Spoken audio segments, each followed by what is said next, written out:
a great fighter. You think he's a great fighter? But what do you think about this career to you? I mean, you're a legend, my friend. Well, he'll be one too if he keeps fighting.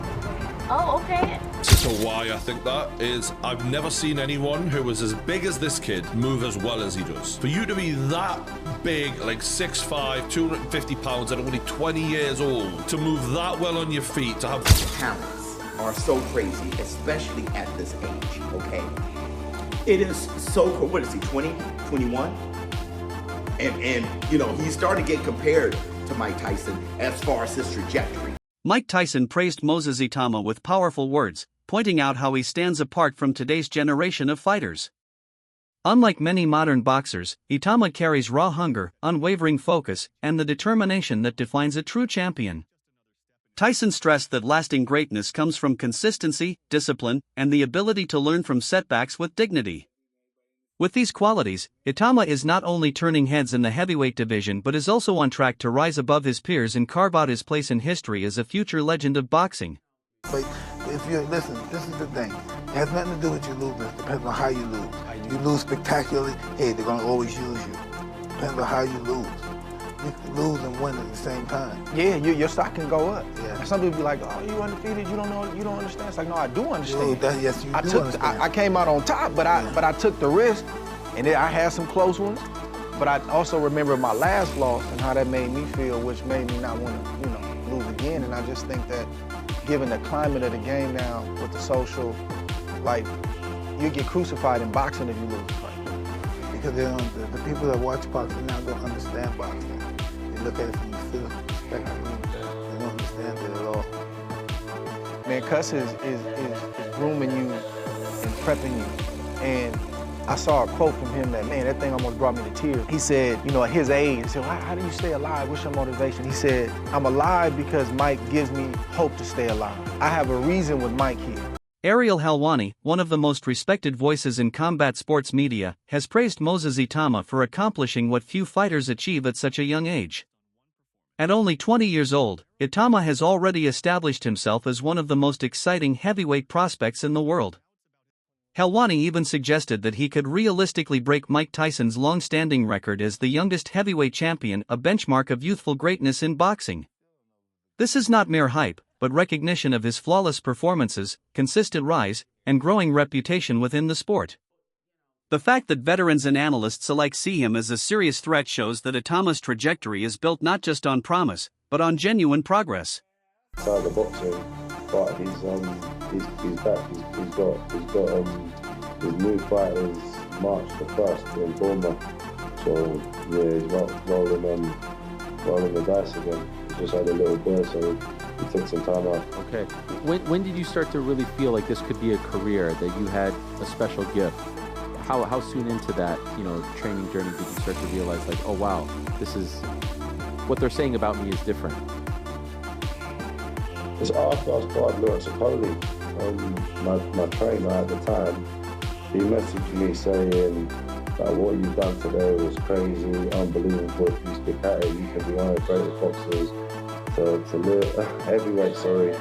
And then I was like, okay, I'm not bad, but at this point, I'm a two-time European gold medalist, two-time national champion.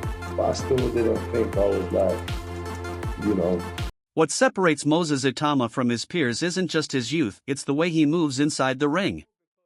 Analysts observing his recent performances have highlighted his rare combination of speed and agility, attributes almost unheard of in the heavyweight division. Typically, heavyweights are celebrated for raw power and size, not nimble footwork or quick reflexes. But Itauma breaks that mold.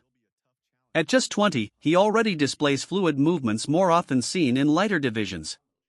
His footwork allows him to cut angles effortlessly, evade punches, and set up sharp counters that keep opponents off balance. The contrast between his size and his athleticism excites experts the most, proving he's not just a heavy hitter, but a complete fighter capable of outmaneuvering even seasoned heavyweights. As to why I think that is I've never seen anyone who was as big as this kid move as well as he does. For you to be that big, like 6'5", 250 pounds at only 20 years old, to move that well on your feet, to have that level of speed and power. When have we ever seen that before in the history of boxing?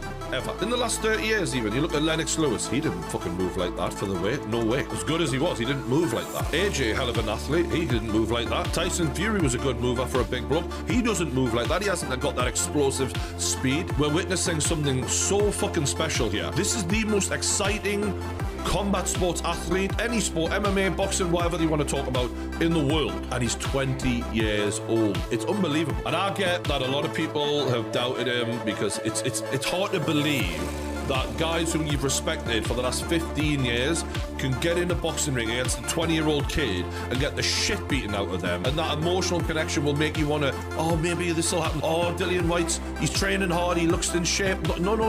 It doesn't matter what version of Dillian Whyte shows up. Dillian Whyte could go back through his entire fucking career and pick any version of himself out. You're getting smoked by Moses Itauma because the level difference, it's fucking huge. That's why I only gave him 2 rounds. And I respect Dillian Whyte. I think he is a tough guy.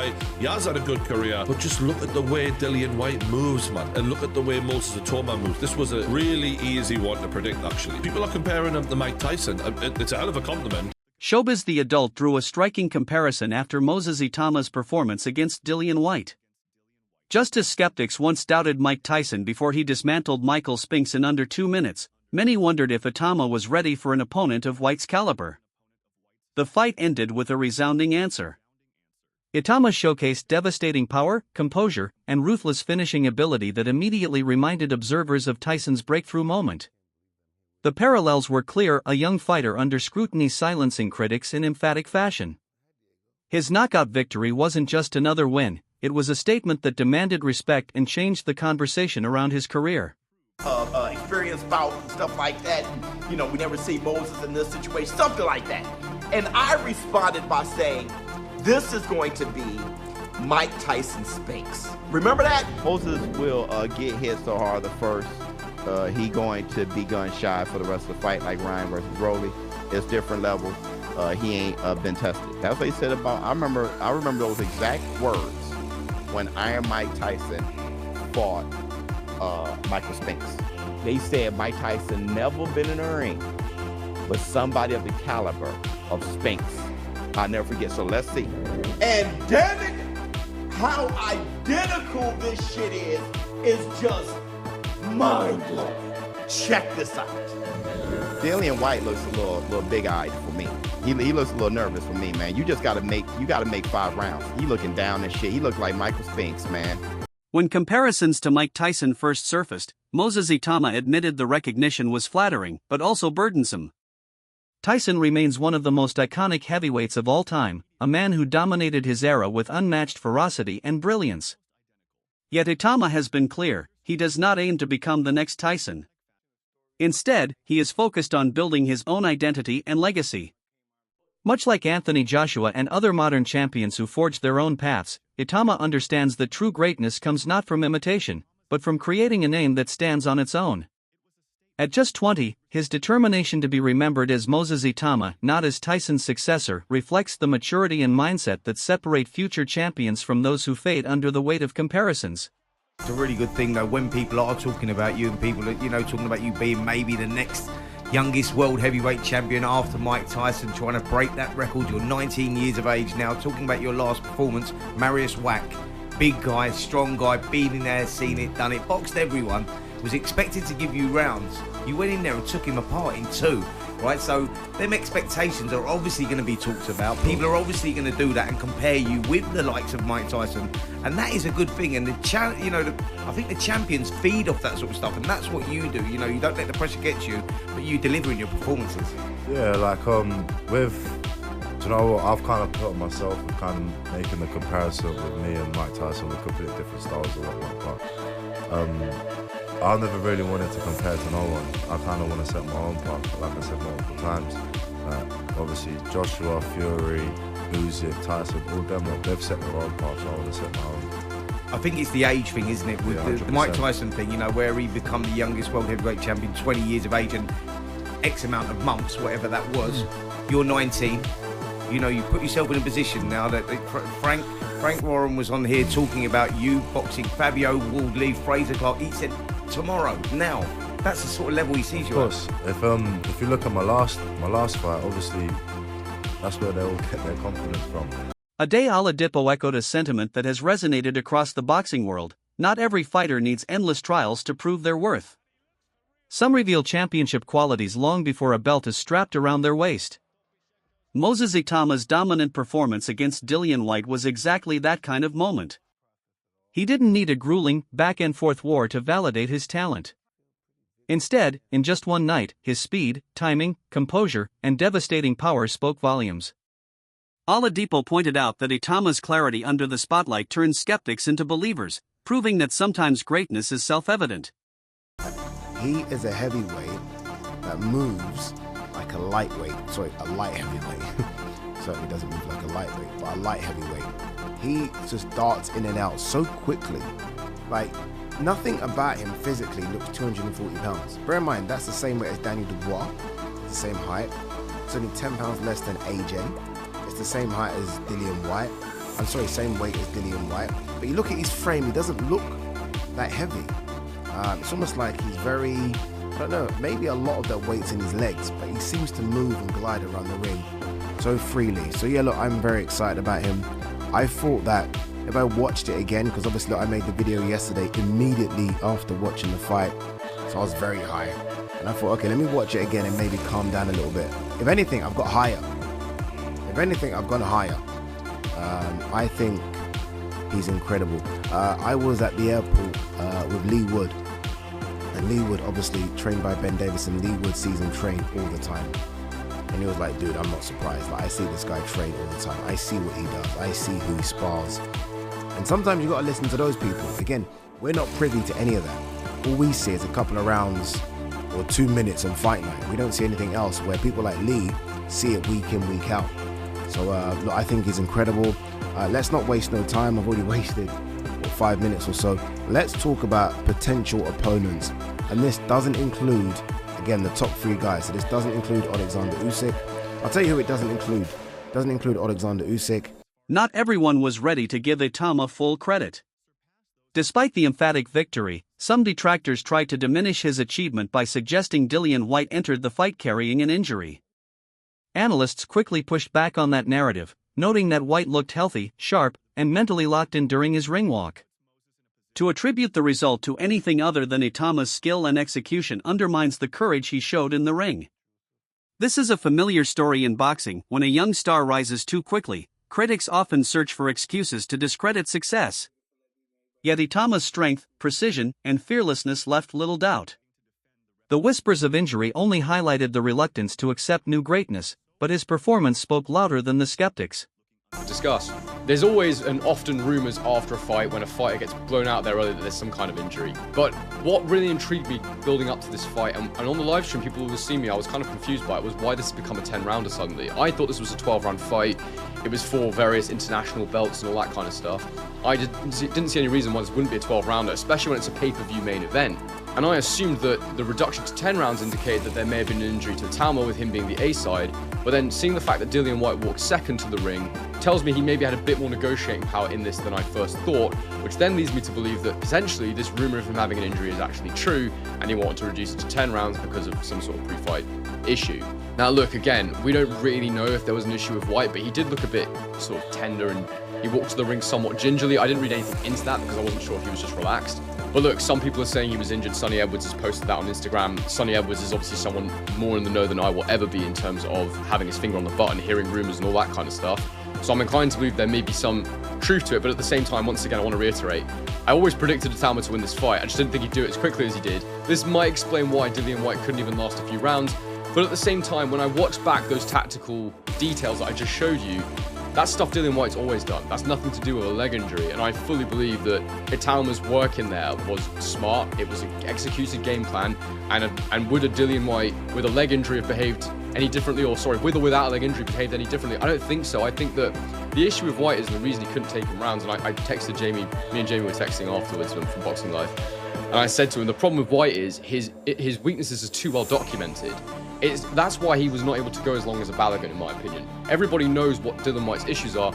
I suppose that I just felt he could get in there and survive a bit longer, fight very, very reserved and cautious, and take him rounds and then try and get him to make mistakes. But he couldn't even do that. And I think the biggest thing I've learned from this is that Itauma can execute under pressure.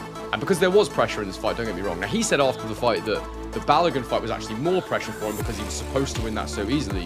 Whereas with this, he saw it as a genuine contest. He felt more relaxed. To me, that's fine. You can think that way if you want, but to me, there was more pressure in this fight. Mark Tibbs, Dillian Whyte's former trainer, provided testimony that carried real weight. With decades of experience, Tibbs admitted to being left speechless by the knockout. His stunned reaction captured what fans around the world felt as they watched Itauma dismantle Whyte in the very first round. This wasn't the outcome anyone predicted. Whyte was expected to be a stern test, a true measuring stick for Itauma's progress. Instead, the fight became a showcase of his raw power and ruthless finishing instinct. For a veteran trainer to publicly acknowledge the shock and impact of that performance was rare and telling, further solidifying Itauma's standing as one of boxing's brightest rising stars. Speechless, really, mate. It was what we all expected, really. Was hoping we could get 4 or 5 rounds out, see where Moses was at. But he's that good.